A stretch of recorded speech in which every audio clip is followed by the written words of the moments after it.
one of our viewers wrote in and said, I found out a long time ago I was attracted to large, full-size women. I've been involved with all body types throughout my dating life, and it's always been the personality of the woman that's the deciding factor. Mm-hmm.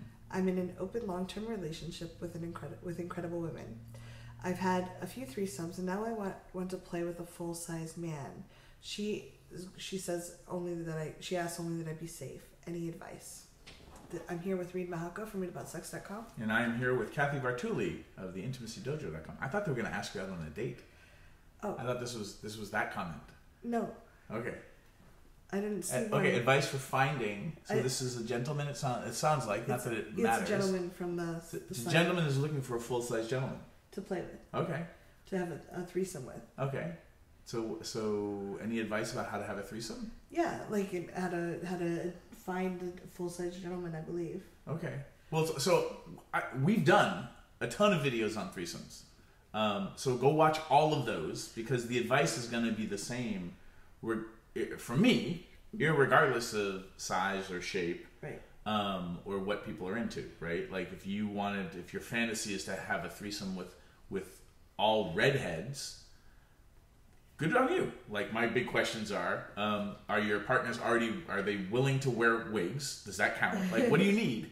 And then as far as like full-size people of any gender, now it's kind of a dating your species watering hole conversation, right? Like where do you find those folks? Which for me is about like where do people who might be up for a threesome or already be good at threesomes, stack the deck in your favor, people who've already had successful threesomes be hanging out. Someplace like maybe Dark Odyssey or any like, I mean, again, like this isn't, these are, go to where, I think, all my advice, I think you're better served by looking in places where people are already exploring three-ways, mm-hmm. and then ask around or go talk to the people of size at those events or those workshops or those groups, and then be really honest about, hey, this is what I'm wanting to explore.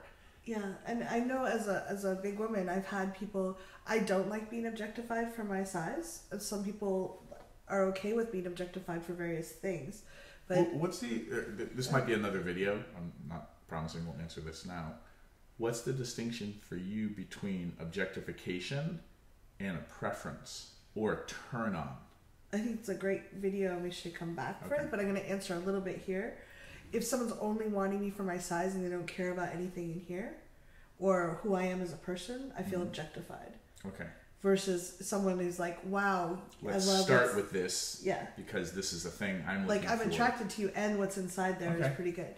But there's probably places on FetLife too where you could find people that are fine with you just saying, I want a larger man, and they might be like, yes, me, please. Mm-hmm. And there might be some people like, wow, I don't want to have sex with you just because you want someone who's bigger. Yeah, and depending on, like, there's Facebook groups as well, like just, I mean, mostly non-monogamy polyamory groups, swinger groups, things like that might be a good place to start, because your thing is, hey, I'm looking to have a threesome, and there's some things I haven't explored yet that I'm really curious about. Or in this situation, because it doesn't have to be a threesome, right? Like, I'm looking for a man who, you know, who likes sleeping with men. Yeah. And this is where we get really nitpicky.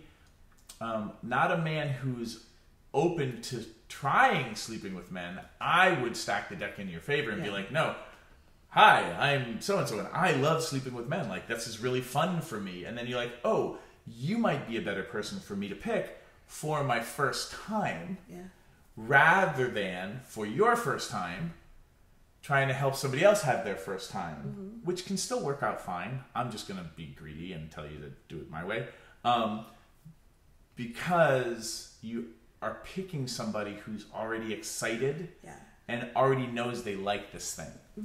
And then, you know, if it's a man of size, it would, in a polite, kind way, be like, hey, this is my fantasy. And I'm worried, like Cathy said, about objectification. Like, this is a thing that's a concern of mine, so I would like to respectfully toss my hat into the ring to any of you interested, but knowing I want to be mindful that I'm not objectifying you, and I love women of size, and I'm curious if I would like men of size. Yeah. I would like to explore this thing. In certain communities, I think that's probably, you know, your mileage may vary. You might get some people who are a little, you know, upset about you being so explicit. Yeah. I think it's great that if you know what you want, it's for me, when I've had people objectify me and it just felt like it's not my turn on at all. So it didn't feel good to me. Would it have felt less objectifying if they said, as they were objectifying you, hey, just so you know, like, I'm aware of objectification dynamics, and maybe I'm not on top of it, but I just want to let you know that I know that can be a thing? Yeah, I think that might have helped. The people that I'm thinking of they weren't aware at that level. Mm-hmm. And I think we should do another video about that. God, more videos, man. What's this YouTube channel about? Hit subscribe. Maybe? Please?